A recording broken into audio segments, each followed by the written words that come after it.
Olá, alunos, como vocês estão? Vamos dar início hoje a mais uma aula bem interessante sobre duas más oclusões que ocorrem muito na fase de dentição decídua, mista e, se não for corrigido, na dentição consegue perpetuar na dentição permanente.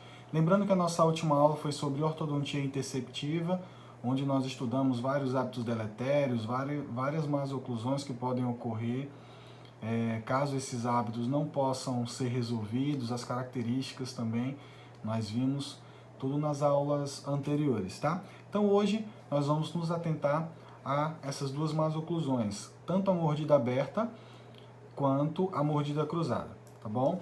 A mordida aberta, gente, é uma má oclusão muito complexa e de difícil tratamento, porque essa má oclusão ela pode ter vários problemas envolvidos, tá? Então, geralmente, ela acomete crianças na fase de dentição decídua, onde esses hábitos ou alguns hábitos deletérios podem fazer com que essa mordida cruzada ela permaneça na dentição mista e consiga realmente fazer aquele impacto na oclusão do paciente para a dentição permanente, tá? Então, principal características são o que? Os hábitos parafuncionais, as crianças, chupar dedo, interposição lingual, são os dois principais hábitos que podem causar essa mordida aberta. E geralmente ela se encontra o que? Anterior. Então nessa primeira foto nós podemos visualizar na primeira imagem a interposição lingual, a língua no local onde ela não deveria estar. Na segunda imagem podemos visualizar uma criança chupando o dedo, né? Então o dedo, no caso, irá fazer com que esses incisivos vestibularizem e ocorra um espaço entre a borda incisal do incisivo superior e a borda incisal do incisivo inferior, ou seja, eles não se fecham, não ocluem, fazendo com que essa mordida fique aberta.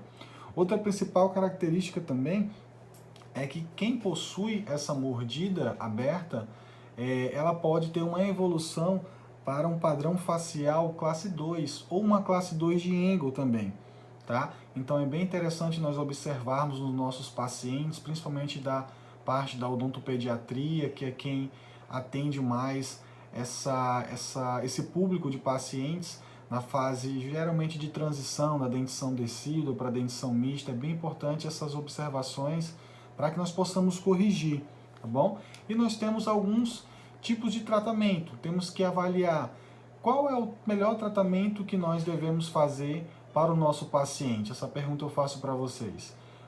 O melhor tratamento é o que? O mais precoce. Então, o mais precoce seria se nós sabemos que a maioria das mordidas abertas, elas evoluem devido a um hábito deletério. Então, qual é o principal tratamento precoce? Remover esse hábito deletério. Ou seja, a informação para a mãe, informação para os responsáveis, conscientização da criança, para que ela possa realmente parar ou de chupar dedo, ou um acompanhamento com o fonoaudiólogo com relação à interposição lingual, ao mau posicionamento da língua. Outros profissionais também podem estar envolvidos, como o otorrino, às vezes a criança tem uma infecção, uma inflamação de garganta, uma respiração bucal, enfim, vários fatores podem estar envolvidos para que ela tenha esse hábito.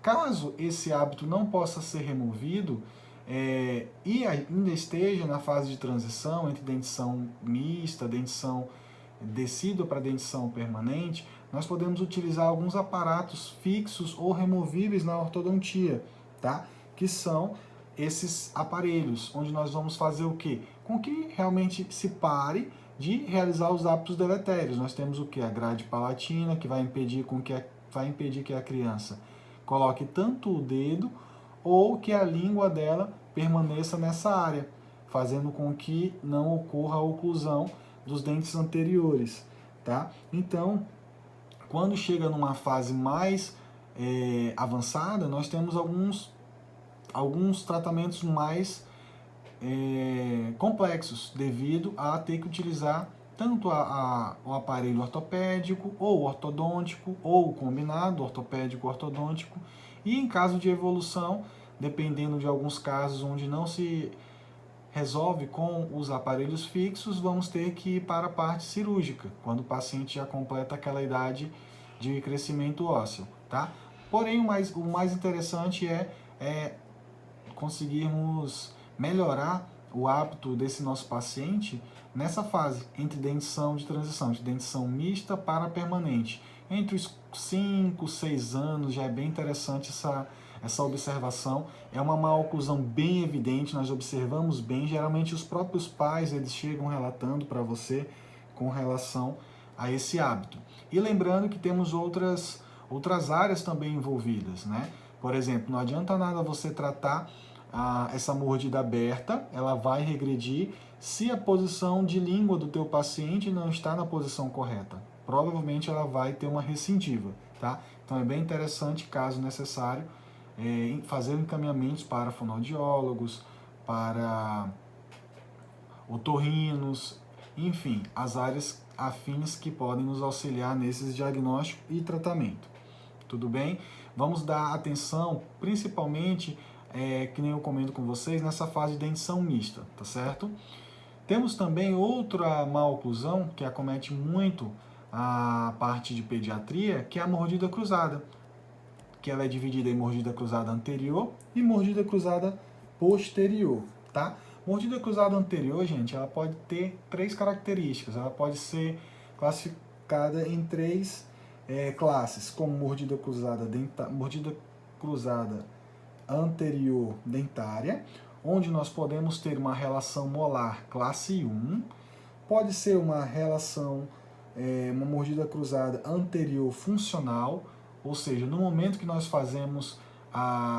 colocamos o nosso paciente em relação cêntrica, essa mordida, essa classificação dele pode ser levada à classe 1, tá? E temos aquela mordida cruzada anterior esquelética, que ela realmente que foge os padrões ósseos, o padrão de crescimento, onde tem uma deficiência de crescimento, promovendo provavelmente uma classe 3 de Engel e uma classe 3 esquelética, tá? Lembrando que quando se trata de dentição decídua para mista, nós temos um possível padrão, nós não podemos afirmar ainda que esse paciente é um padrão esquelético 1, 2 ou 3.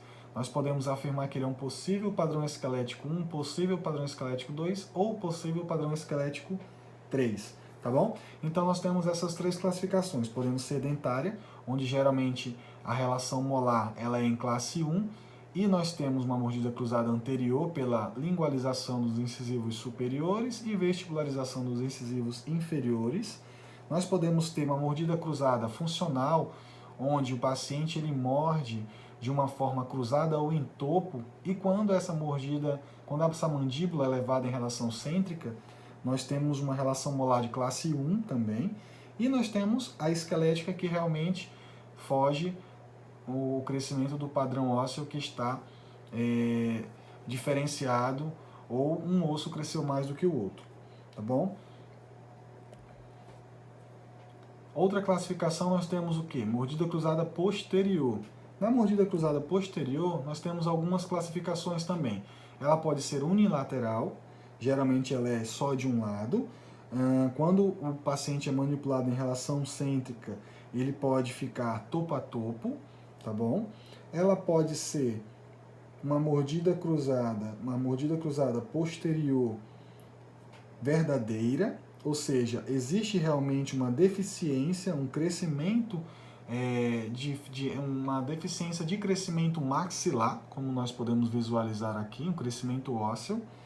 E ela pode ser uma mordida cruzada bilateral, onde nós temos realmente a atresia do palato e uma expansão ou um crescimento normal da mandíbula, fazendo com que nós temos uma mordida cruzada posterior bilateral, tá bom? Lembrando algumas características da mordida cruzada posterior unilateral, ela não existe coincidência da linha média, tá? Então, geralmente, quando esse paciente é manipulado em relação cêntrica, a linha média dos elementos superiores